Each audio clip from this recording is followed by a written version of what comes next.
जय हिंद दोस्तों, the Jupiter classes के यूट्यूब चैनल पर आप सबका बहुत बहुत स्वागत है।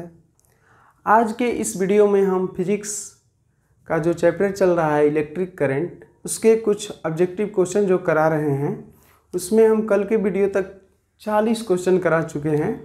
तो आज के इस वीडियो में हम देखेंगे 41 यानी कि 41 नंबर क्वेश्चन से देखेंगे और वस्तुनिष्ठ प्रश्न को समझने का प्रयास करेंगे।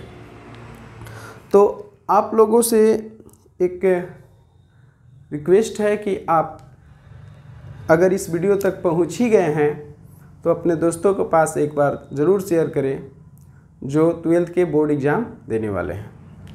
तो चलिए हम लोग यहाँ से स्टार्ट करते हैं। कह रहा है कि पहला प्रश्न जो है कह रहा है किसी चालक का विशिष्ट प्रतिरोध बढ़ता है। विशिष्ट प्रतिरोध का मतलब संकेत में इसको रो कहते हैं। रो बढ़ता है तापमान बढ़ने से, अनुप्रस्थ काट के क्षेत्रफल बढ़ने से, लंबाई घटने से या अनुप्रस्थ काट के क्षेत्रफल घटने से। तो सवाल ये हो गया। तो सबसे पहले हम बाई से बात करते हैं। आर बराबर जो होता है सूत्र के हिसाब से चलेंगे। आर बराबर होता है रो एल बाई ए, और यहाँ पर देखेंगे तो रो बराबर क्या होता है, तो रो बराबर होता है 2m NE स्क्वायर टाउ। अब यहाँ पर देखेंगे तो R क्या है, एक मिनट, ये N क्या है, तो चालक में N क्या है,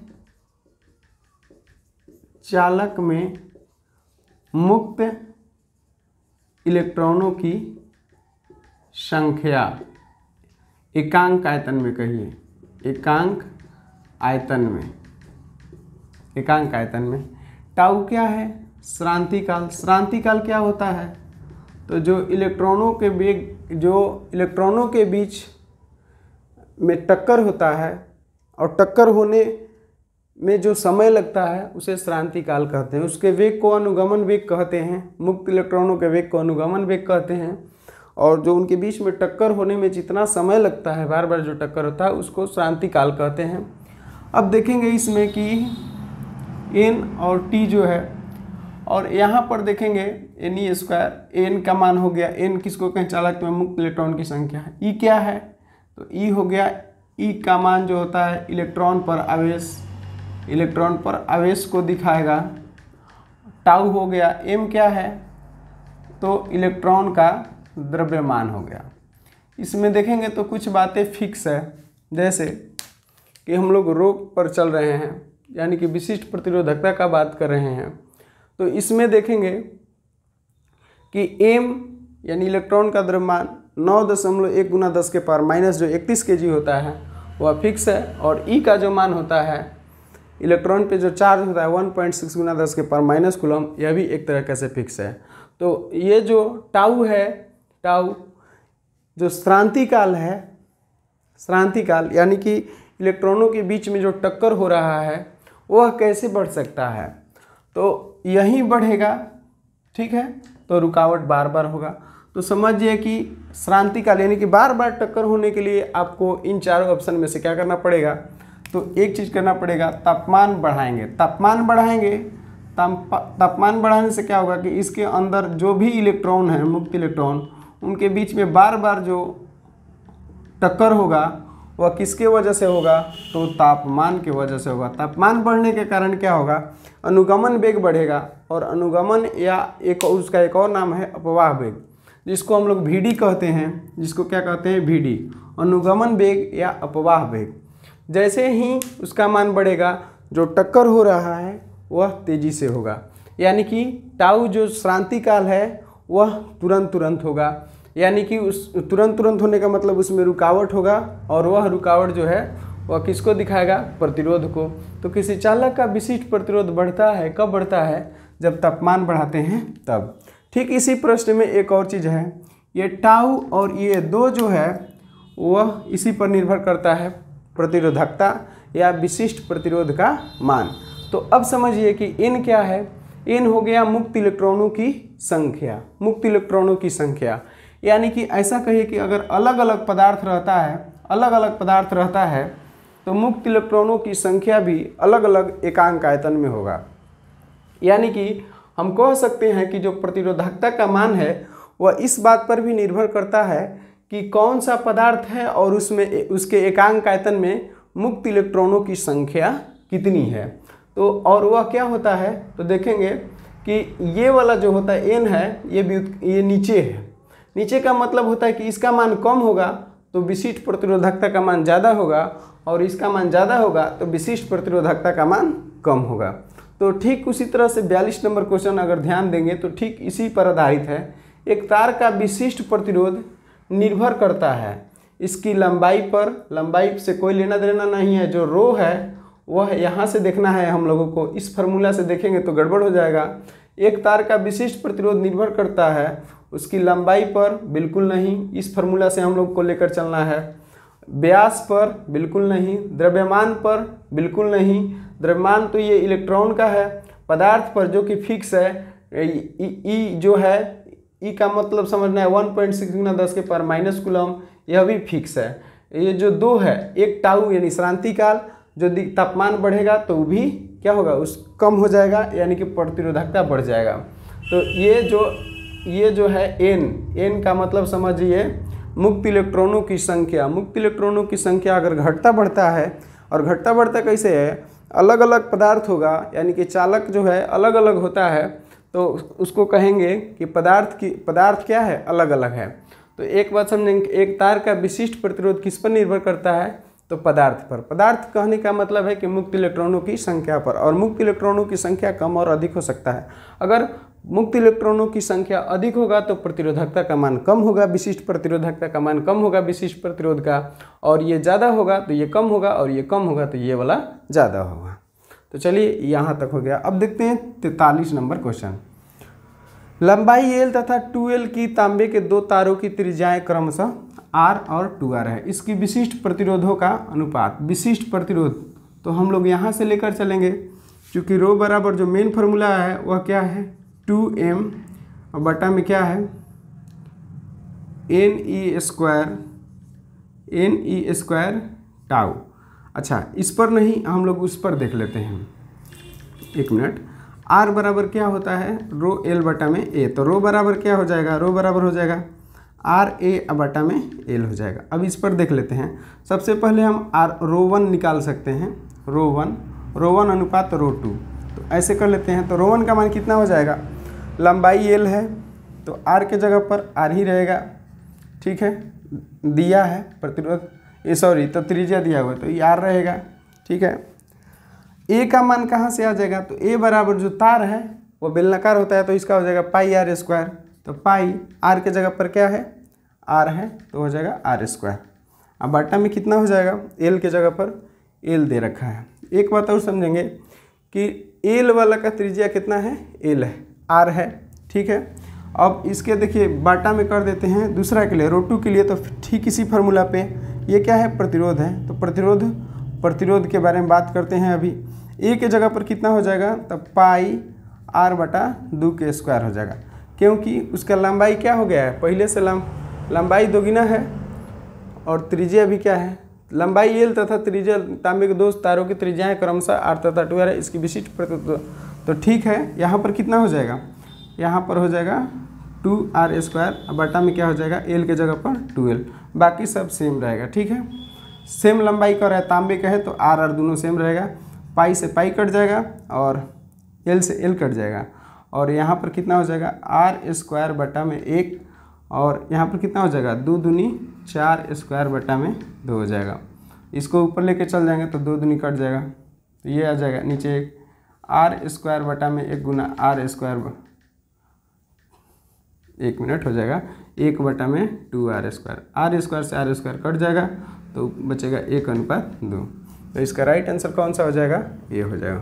अच्छा, थोड़ा सा जल्दी में बता रहे थे, तो हम लोग मेन है कि इसी फार्मूला पर बैठाना है। तांबे का है तो दोनों का R जो है वो सेम होगा, ठीक है। A के जगह पर पाई R स्क्वायर रखेंगे तो इसका त्रिज्या R है और लंबाई L है तो L रख देंगे। दूसरा के लिए लंबाई 2L है तो 2L रख देंगे, और त्रिज्या के जगह पर 2R है तो 2R रख देंगे, बाकी प्रोसेस कर लेंगे तो आंसर आ जाएगा। अब देखते हैं, बढ़ते हैं प्रश्न 44 नंबर, ठीक है। प्रतिरोध R वाले एक समरूप तार को N बराबर टुकड़ों में काट दिया गया है। तो सबसे पहले समझते हैं ये कह रहा है कि प्रतिरोध ऐसे है, आर वाला एक प्रतिरोध तार का समरूप तार है और इसको n बराबर भागों में ऐसे काट दिया गया है, n बराबर। तो मान लेते हैं कि हाई वाला जो है पहिल का भाग है, ऐसे करके n भाग है, कितना भाग है, n भाग है, समझिएगा। तो इस टोटल का प्रतिरोध R है, तो इस एक भाग का प्रतिरोध n गो भाग में काट दिया गया है, तो एक भाग का प्रतिरोध कितना हो जाएगा, तो R बटा n हो जाएगा। ये एक भाग का प्रतिरोध हो गया। अभी कह रहा है कि इसको ऐसे करके ऐसे इस सबको समांतर क्रम में जोड़ दिया गया है। किस क्रम में, सबको ऐसे करके समांतर क्रम में जोड़ दिया। अब पता है कितना है, इसकी संख्या टोटल कितना है, n गो है। तो समांतर क्रम में जोड़ेंगे तो 1 बटा R बराबर कितना हो जाएगा, 1 बटा R1 का मान कितना है, R बटा n, अब प्लस 1 बटा दूसरा का मान भी उतना ही होगा क्योंकि बराबर बराबर भागों में काटा गया है, तो R बटा n हो जाएगा। और इस तरह से ये कितना है, तो n गो है, n भाग में काटा गया है।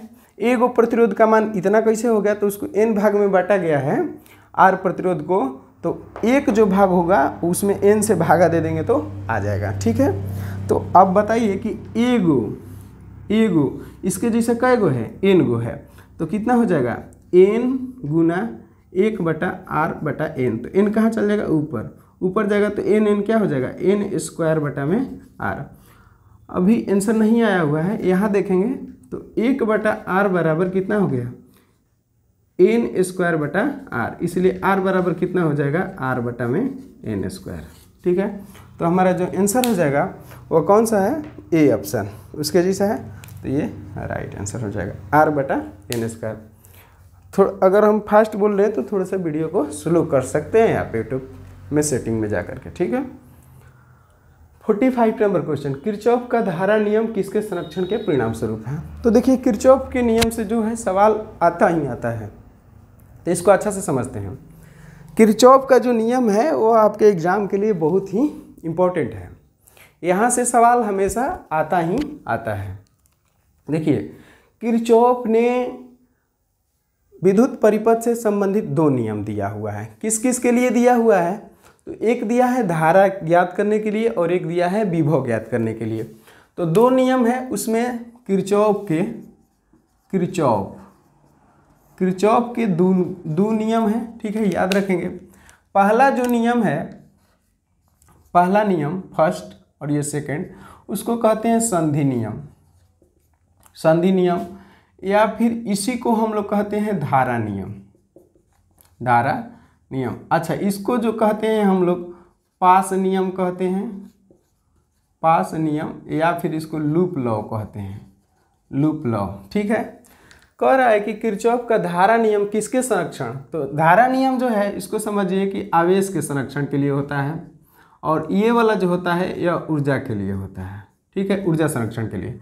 और इसमें एक फार्मूला होता है, समेशन ऑफ आई बराबर क्या होता है, summation of I equal to 0, यानी कि किसी संधि पर सभी वैद्युत धाराओं का योग, आने वाली और गुजरने वाली दोनों का बीजगणितीय योगफल जो होता है वह शून्य होता है। तो इसलिए summation of I equal to क्या हो जाता है, 0 हो जाता है। और ये वाला समझ सकते हैं कि यहाँ आई बराबर क्या होता है, तो क्यू बराबर आई टी। इसको ध्यान में रखेंगे कि इसमें आई आ रहा है, तो अब देखिए आई और क्यू दोनों समांतर है, तो क्यू मतलब क्या होता है, आवेश होता है, समझ सकते हैं। और ये बराबर होता है I R is equal to E होता है, ठीक है, यानी कि ओम के नियम के अनुसार आई आर, या और ये क्या है, एक तरह का ईएमएफ होता है, सेल का ईएमएफ ई होता है, और इसको हम लोग भी ले सकते हैं, तो भी is equal to I R, यानी कि परिपथ में आई आर के गुणनफल का पूरा योग किसके बराबर होता है, तो सेल के विभवांतर के योगफल के बराबर होता है, ठीक है। तो अब इसमें क्या होता है कि यह ऊर्जा से रिलेटेड कैसे है, तो ई का मतलब समझते हैं भी, और पता है W बराबर क्या होता है, Q इंटू भी होता है, ठीक है। तो इसमें जो ई आ रहा है, भी आ रहा है, वह किससे संबंधित है, तो कार्य से है। कार्य का मतलब होता है ऊर्जा, तो यह किससे संबंधित है, पास नियम जो है वह ऊर्जा से। ऐसे भी याद रख सकते हैं कि संधि नियम को ही धारा नियम कहते हैं, संधि नियम को क्या कहते हैं, धारा नियम कहते हैं। और इसको पहला नियम यही वाला है, और ये आवेश से संबंधित है, और इसका फॉर्मूला ये वाला होता है। पास नियम यानी कि लूप लॉ ऊर्जा से संबंधित है, और इसका फॉर्मूला ये वाला होता है। तो इसका किरचॉफ का धारा नियम धारा नियम कह दिया। धारा नियम किससे संबंधित है? धारा नियम। तो बता देंगे कि धारा नियम किससे संबंधित है? आवेश से संबंधित है। किरचॉफ का संधि नियम किस राशि के संरक्षण का प्रत्यक्ष है? प्रत्यक्ष परिमाण है। कह रहे हैं किरचॉफ का, देखिए संधि नियम कह रहे हैं, कुछ नहीं करना है, संधि नियम आया, किस राशि के संरक्षण का प्रत्यक्ष परिणाम है? तो फिर वही बात है, संधि नियम किससे? आवेश से। तो आवेश कहीं पर है तो वहीं राइट आंसर हो जाएगा, डी हो जाएगा। अब कह रहा है कि वैद्युत संबंधी किरचॉफ का द्वितीय नियम संबंध रखता है। ठीक है, यहीं पर बता दिए हम। द्वितीय नियम पास नियम या लूप लॉ या किससे संबंधित है? इसको जंक्शन लॉ भी कहते हैं। पहला को जंक्शन लॉ भी कहते हैं, जंक्शन लॉ भी कहते हैं, और दूसरा को लूप लॉ कहते हैं। तो वैद्युत संबंधित किरचॉफ का द्वितीय नियम संबंध रखता है किससे? द्रव्यमान संरक्षण से, ना आवेश संरक्षण से, ना आवेश तो पहला हो जाएगा, ये किससे है? ऊर्जा संरक्षण से। ठीक है, ये आपका राइट आंसर हो गया। चित्र में धारा I का मान होगा। कह रहे हैं कि इसमें बताना है कि धारा I का मान कितना होगा। तो चलिए इसको समझते हैं। बेहतरीन सवाल है, इस टाइप का भी आपके बोर्ड एग्जाम में जो सवाल है आ सकता है। ये इंपॉर्टेंट है, इस टाइप का सवाल आता रहता है। ठीक है, अब देखिए ये है 15 एम्पियर। ठीक है, सब हम कहीं से भी स्टार्ट कर सकते हैं, कोई दिक्कत नहीं है। ये है आपका 15 एम्पियर, इधर से आ रहा है। यहाँ पर हम लगाएंगे कौन सा? यहाँ पर हम लगाएंगे किरचॉफ का ये वाला नियम, पहला I बराबर 0, यानी कि आने वाली और गुजरने, यहाँ पर कुछ भी नहीं बचना चाहिए। जैसे आ रहा है इधर से 15, तो इधर से 2 भाग में बढ़ गया, इधर भी जा रहा है इधर भी जा रहा है, तो इधर 15 में से 8 चल गया, तो इधर कितना बचेगा? इधर बच जाएगा 7 एम्पियर। एकदम सिंपल तरीका से बना लेना है। ठीक है, 7 एम्पियर हो गया। अब देखिए ई वाला इधर जा रहा है 7 और इधर से आ रहा है 3, तो दोनों जा करके अब फिर दोनों मिल करके 1 बन गया, तो 7 और 3 कितना हो जाएगा? 10 एम्पियर हो गया। ठीक है, अब इधर देख लेते हैं, ये वाला पता चल जाता तो दोनों को जोड़ के यहाँ बताते हैं। हम लोग को बताना है I का मान कितना होगा। तो अब इधर से आ रहा था I 8 और इधर से जा रहा था 5, 8 5 कितना हो जाएगा? तो ये हो गया 13 एम्पियर। अब देखिए 13 एम्पियर इधर से जा रहा है और इधर से आ रहा है और 10 एम्पियर इधर से आ रहा है, तो 13 10 कितना हो जाएगा? तो I का मान हम लोग प्राप्त कर लिए, कितना हो गया? 23 एम्पियर हो गया। तो इसका राइट आंसर जो हो जाएगा वो कौन सा हो जाएगा? ऑप्शन नंबर सी हो जाएगा। ठीक है, अब देखिए ए तथा बी के बीच विभवांतर क्या होगा? ए तथा बी के बीच विभवांतर क्या होगा? शायद इस सवाल को हम रिपीट कर रहे हैं। ये सवाल एक बार बता दिया गया है, फिर भी इसको एक बार और समझ लेते हैं। ठीक है, ये दोनों जो है अर्थिंग किया हुआ है, भू संपर्कित है, तो इसको ऐसे हम लोग मिला करके एक कर सकते हैं। ठीक है, ऐसे किया जा सकता है, कोई दिक्कत नहीं है। ए तथा बी के बीच में बताना है कि ए तथा बी के बीच में विभवांतर क्या होगा। ये देखिए 12 वोल्ट का ये 1 एम्पियर जा रहा है, तो किरचॉफ के ही नियम से चलते हैं। यहाँ पर देखिए 12 वोल्ट का दिया है। अब देखिए I यहाँ इसमें भी कितना एम्पियर आएगा? 1 ही एम्पियर आएगा। बता देते हैं कि अगर एक ही तार में धारा जा रहा है तो सब में उतना ही जाएगा, 1 एम्पियर, इसमें भी 1 एम्पियर। तो इस किरचॉफ के सेकेंड नियम से चलते हैं तो क्या होता है? I इसमें R कितना जगह है? 1 जगह 2 जगह है, हम इधर से ले रहे हैं। ठीक है, ऐसे करके प्लस ले रहे हैं, तो इधर कितना हो जाएगा? बोलिए, इधर हो जाएगा I का मान 1, R 1 गुना R हो गया, प्लस इधर कितना हो जाएगा? I का मान 1 और ये 4 बराबर कितना दिया हुआ है? 12 दिया हुआ है, उधर कर देंगे तो ये कितना हो जाएगा? 4 और ये 4 R हो गया, 1 में R से गुना होगा तो R, 1 में 4 से गुना होगा तो 4 बराबर कितना हो गया? 12। तो R बराबर कितना आ गया? 12 माइनस 4, यानी कितना ओम आ गया? 8 ओम आ गया, यानी कि इसका मान निकल गया, कितना ओम आ गया? 8 ओम आ गया। अब करना क्या है कि हम लोग को इसके बीच में विभवांतर बताना है, तो निकाल सकते हैं VAB बराबर कितना होगा? यहाँ से यहाँ तक, यानी कि V बराबर क्या होता है? IR। I का मान कितना है? 1, R का मान कितना है? 8, तो कितना होगा? 8, यानी कि 8 वोल्ट क्या हो गया? आंसर हो गया। तो इसमें इसका राइट आंसर कौन सा हो जाएगा? चलिए, इसका ऑप्शन नहीं दिए हैं। ऑप्शन इसलिए नहीं दिया हुआ है क्योंकि इसी टाइप का सवाल हम पिछले वीडियो में करवा चुके हैं। अब देखिए एक है, निम्न में कौन सा कथन असत्य है? व्हीटस्टोन सेतु अधिकतम सुग्राही होता है जब चारों प्रतिरोध समान है। व्हीटस्टोन सेतु देखिए इस टाइप का होता है, चर्चा कर लेते हैं, कोई दिक्कत नहीं है। व्हीटस्टोन सेतु चतुर्भुज टाइप का रहता है और उसके चारों उसका जो एक विकर्ण होता है, उसके एक विकर्ण देखिए ये हो गया, एक विकर्ण ये वाला हो गया, तो एक विकर्ण को हम लोग सेल से जोड़ देते हैं, ठीक है, और उसके एक विकर्ण में क्या लगा दिया जाता है, गैल्वेनोमीटर लगा दिया जाता है। तो पहला बात है कि ये हो गया व्हीटस्टोन सेतु। व्हीटस्टोन सेतु जो है उसको एक क्रिस्टी नाम का वैज्ञानिक था, पूरा नाम नहीं याद आ रहा है, क्रिस्टी नाम का वैज्ञानिक था, इसने प्रतिरोध को फाइंड करने के लिए बनाया था। व्हीटस्टोन नहीं बनाया था, पहले बनाया था क्रिस्टी ने 1833 में, लेकिन उसको 10 बरिस के बाद यानी 1843 ईस्वी में क्रिस्टी बनाया था 1833 में। लेकिन लोकप्रिय किसके वजह से हुआ, लोकप्रिय माने पॉपुलर कब हुआ, तो 1843 में वह किसने किया, तो व्हीटस्टोन नामक वैज्ञानिक ने किया। वैज्ञानिक का नाम है व्हीटस्टोन, उसी ने किया 1833 में। उसका मतलब ये बनाया और उसके बाद लोकप्रिय कब हुआ, तो व्हीटस्टोन के द्वारा किया गया 1843 ईस्वी में। तो व्हीटस्टोन सेतु चतुर्भुज के चारों भुजाओं पर प्रतिरोध रहता है और एक अननोन रहता है, ठीक है। तो प्रतिरोध को ज्ञात करने के लिए व्हीटस्टोन सेतु का इस्तेमाल किया जाता है। और किस टाइप के प्रतिरोध को ज्ञात करने के लिए, तो उच्च मान के प्रतिरोध को ज्ञात करने के लिए या कम मान के प्रतिरोध को ज्ञात करने के लिए व्हीटस्टोन सेतु का प्रयोग किया जाता है। और सबसे बढ़िया बात यह है कि सेल को गैल्वेनोमीटर की जगह पर और गैल्वेनोमीटर के सेल की जगह पर लगा देते हैं तो कोई फर्क नहीं पड़ता है, क्योंकि चतुर्भुज का ये वाला विकर्ण सेल से जुड़ा हुआ है और इसके एक विकर्ण के बीच में इस तार को हम लोग ई तार को बाहर ना लेकर ऐसे भी लेकर कर सकते थे। तो इसके एक विकर्ण के बीच में सेल लगा दिया जाता है और इसके एक विकर्ण के बीच में गैल्वेनोमीटर लगा दिया जाता है। तो व्हीटस्टोन सेतु अधिकतम सुग्राही होता है जब चारों प्रतिरोध समान होते हैं। एक और बात है कि जब चारों प्रतिरोध का मान बराबर होगा तो व्हीटस्टोन जो सेतु है बहुत ही अच्छा काम करता है। हम लोग को असत्य ढूंढना है तो ये वाला जो है वह तो सत्य है।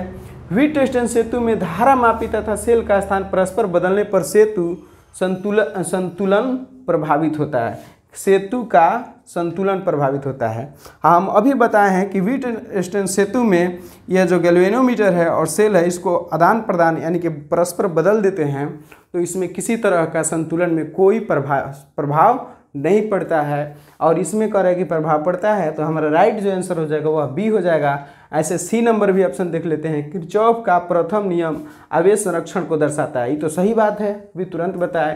धारा नियंत्रक यंत्र विभव विभाजक की तरह प्रयुक्त किया जा सकता है, यानी कि जो धारा नियंत्रक यंत्र होता है उसको वोल्टेज यानी कि जो विभव है उसको विभाजक के लिए प्रयुक्त किया जाता है, जो कि क्या है, बिल्कुल ही सत्य बात है। तो इसका राइट आंसर कौन सा हो जाएगा, बी हो जाएगा। यानी कि इसको चेंज करने पर कोई प्रभाव नहीं पड़ता है, लेकिन इस सवाल में दिया है कि प्रभाव पड़ता है, इसलिए यह क्या है, असत्य है। तो चलिए इसको आप लोग लिख लीजिए, बाकी हम आगे बढ़ते हैं कुछ देर में।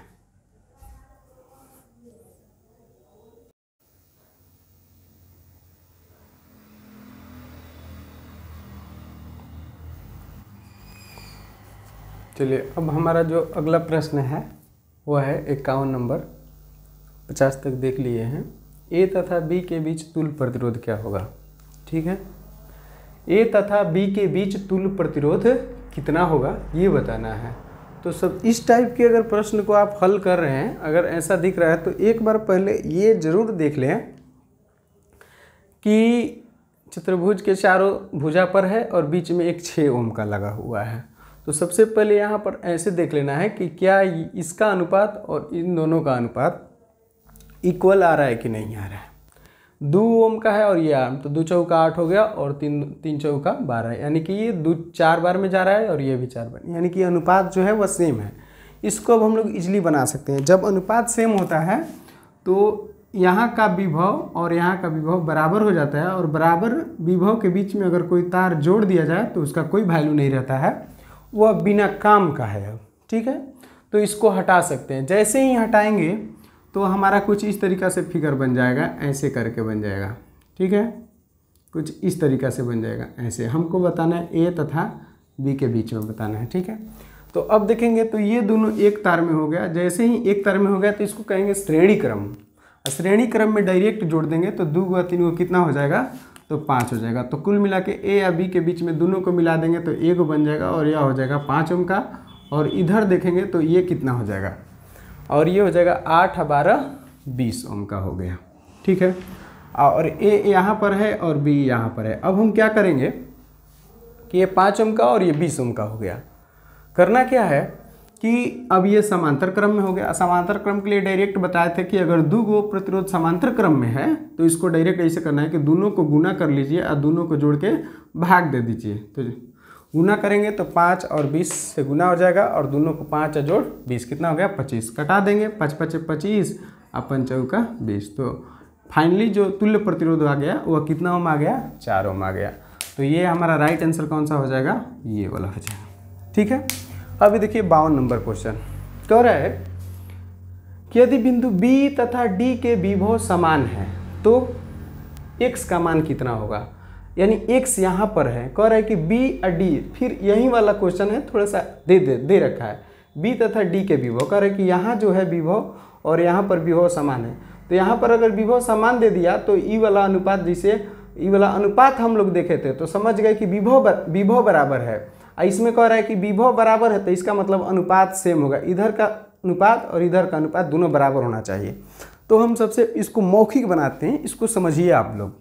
ठीक है, ये देखिए यहाँ से यहाँ देखना है और यहाँ से यहाँ है। अभी दोनों देखेंगे तो एक ही तार में, यहाँ से यहाँ तक एक ही तार में है तो 12 4 मिलाएंगे तो कितना हो जाएगा 16 ओम हो जाएगा। ठीक है, और इसको करेंगे 1 और 3 तो कितना हो गया 4 ओम हो गया।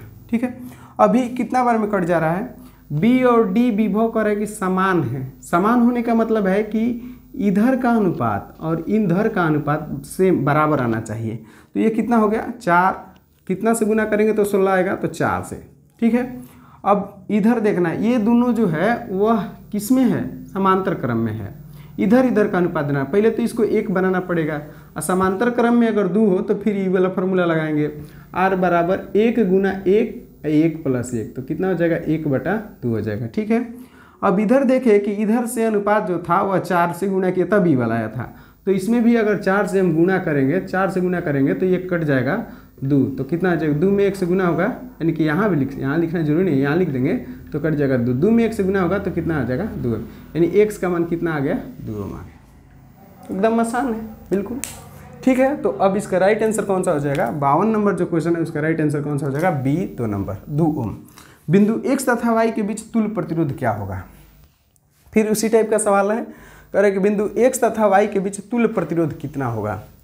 कह रहे x यहाँ पर है आपका और y यहाँ पर है। ठीक है, तो इसको देखिए, इसको ऐसे समझ लीजिए, इसको हम ऐसे लिख देते हैं जैसे ये a वाला है, यहाँ लिख करके a यहाँ पर लिखा है और d यहाँ पर लिख, x y तो सबसे लास्ट में है। तो इसको हम लोग ऐसे भी लिख सकते हैं, सिंपल ऐसे भी बना सकते हैं। अगर ध्यान से देखिएगा तो ऐसे हो जाएगा।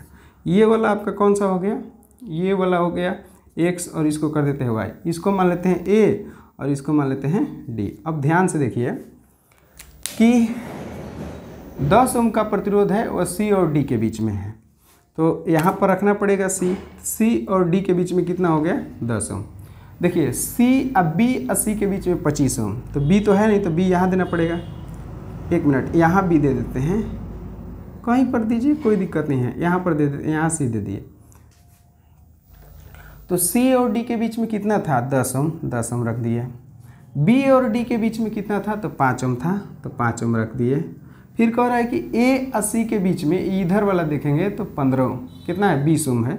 a और c के बीच में कितना हो गया 20, और यहाँ पर कितना हो गया b और c के बीच में 25, b और c के बीच में कितना हो गया 25 हो गया। थोड़े सा एक मिनट थोड़ा सा इसमें मिस्टेक कुछ भी नहीं है, थोड़ा सा बताने गर्मी थोड़ा सा लग रहा है। देखिए समझिए, इसी पर समझ जाते हैं। जैसे b है, कैसे इसके बीच में ऐसे जोड़ देते हैं, एक ऐसे बीच में जुड़ा हुआ है। ठीक है, उसको जोड़ना नहीं है, यहाँ पर मान लेते हैं। तो वैसे ही ई वाला बीच में है, इसके बीच में b है, यहाँ पर b है, तो a या b के बीच में जुड़ा हुआ है। फिर देखेंगे तो a या d के बीच में है, तो यहाँ से a तो नहीं है, b से लेके कहाँ तक है d है।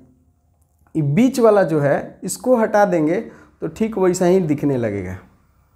दिख रहा है। कैसे एक में 2 गो था, इसमें देखेंगे तो एक लाइन में 2 गो था, तो वैसे एक लाइन में कब हो जाएगा 2 गो, फिर ऊपर और एक लाइन में 2 गो हो जाएगा, बीच वाला हटाते हैं। तो इसका मतलब इसका अनुपात देखना है, तो 5 दूनी 10 और 10 दूनी 20। तो ये जो बीच में 25 ओम लगा हुआ है, यहाँ पर जो बीच में 25 ओम लगा हुआ है, ये बिना काम का है। तो समझ जाइए कि ये इसी टाइप का सवाल है, बस थोड़ा सा फिगर चेंज कर दिया है। अगर इसमें देखेंगे तो 5 दूनी 10 और 10 दूनी 20, बीच वाला को अगर हटा कर देखते हैं तो फिगर ठीक उसी प्रकार से हो जाएगा। जैसे एक तार में 2 गो, एक तार में 2 गो, फिर एक तार में 2 गो हो गया। तो अब ये देखिए श्रेणी क्रम 20 और 10 कितना हो जाएगा, 30 ओम का ये हो गया, 30 ओम का ऐसे हो गया, ठीक है। ये x है और ये y है। फिर इधर देखेंगे 10 5 कितना हो गया, 15 ओम का, 15 ओम का यहाँ पर हो गया। अभी इसमें R निकाल सकते हैं हम लोग, आराम से R बराबर निकाल देंगे 30 गुना 15, अब बट्टा में दोनों को जोड़ दीजिए 45, तो 15 3 45 कटा देंगे 10, तो R का मान कितना आ गया, 10 आ गया। तो इसका राइट आंसर कौन सा हो जाएगा, B हो जाएगा, ठीक है। अभी देखिए कह रहा है कि चित्र 53 के अनुसार विद्युत, यानी कि चित्र जो 53 दिया हुआ है, यहाँ पर कितना था, यहाँ पर था आपका 25 ओम, चलिए लिखते, इसको हटा दिया गया था। चित्र 53 के अनुसार विद्युत परिपथ में बिंदुओं B तथा C के बीच, B तथा C के बीच विभवांतर क्या होगा, जबकि x y के बीच 30 वोल्ट। कह रहे कि x और y इन दोनों के कह रहे हैं कि 30 वोल्ट की बैटरी लगा देते हैं, दोनों के बीच में लगा दिए 30 वोल्ट की बैटरी, कोई दिक्कत नहीं है। लेकिन बात ये है कि ये संतुलन की स्थिति में है, 5 दूनी 10 और 10 दूनी 20, तो ये बीच में जो जुड़ा हुआ था इसका विभव और इसका विभव, दोनों का विभव बराबर होगा। अब दोनों का विभव यानी कि यहाँ 10 वोल्ट है तो यहाँ भी 10 वोल्ट है, यहाँ 20 वोल्ट है तो यहाँ भी 20 वोल्ट होगा, तो विभव का अंतर कितना आएगा, 20 में से 20 घटेगा तो 0 आ जाएगा। अभी खाली प्रश्न जो है इसको घुमा दिया है, कह रहे कि 30 वोल्ट का, कितना भी वोल्ट का लगा लीजिए, अगर ये प्रतिरोध का अनुपात दोनों तरफ बराबर है, 10 दूनी 20 और 5 दूनी 10 बराबर है, अनुपात सेम है, तो दोनों बिंदुओं के बीच में विभव जो है सेम होगा, बराबर होगा, अंतर निकालेंगे तो 0 आ जाएगा। तो इसलिए इसका आंसर जो हो जाएगा वह कौन सा हो जाएगा, 0 वोल्ट। ये बात इसमें भी बताए थे कि 2 चौका 8 3 चौका 12, अगर अनुपात बराबर है तो दोनों का विभव जो है दोनों बिंदु पर सेम होगा, और घटाएंगे जितना यहाँ होगा उतना यहाँ होगा, 10 होगा तो 10 होगा, 10 में से 10 घटेगा तो 0 हो जाएगा। तो इस तरह के सवाल में अगर अनुपात सेम आता है तो उनके बीच में जो प्रतिरोध होगा उसको हटा दिया जाएगा, और दोनों बिंदुओं के बीच में जो विभवांतर होगा वह 0 होगा, ठीक है।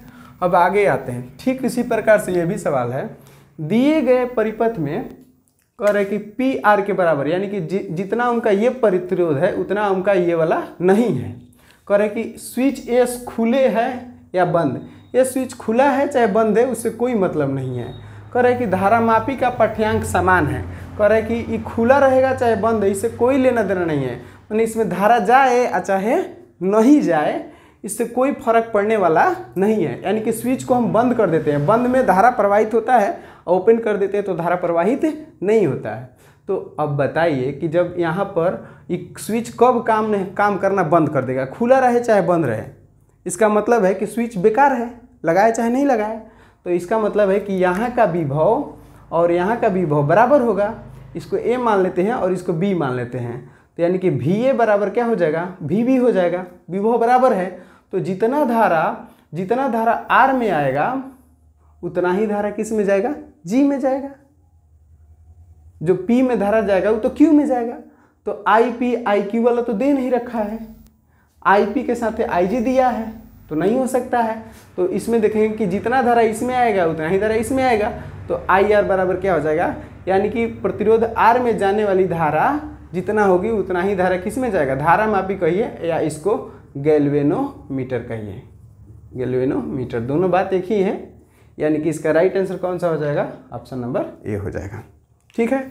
अब आते हैं विद्युत परिपथ के किसी बिंदु पर सभी धाराओं का बीजगणितीय योग क्या है।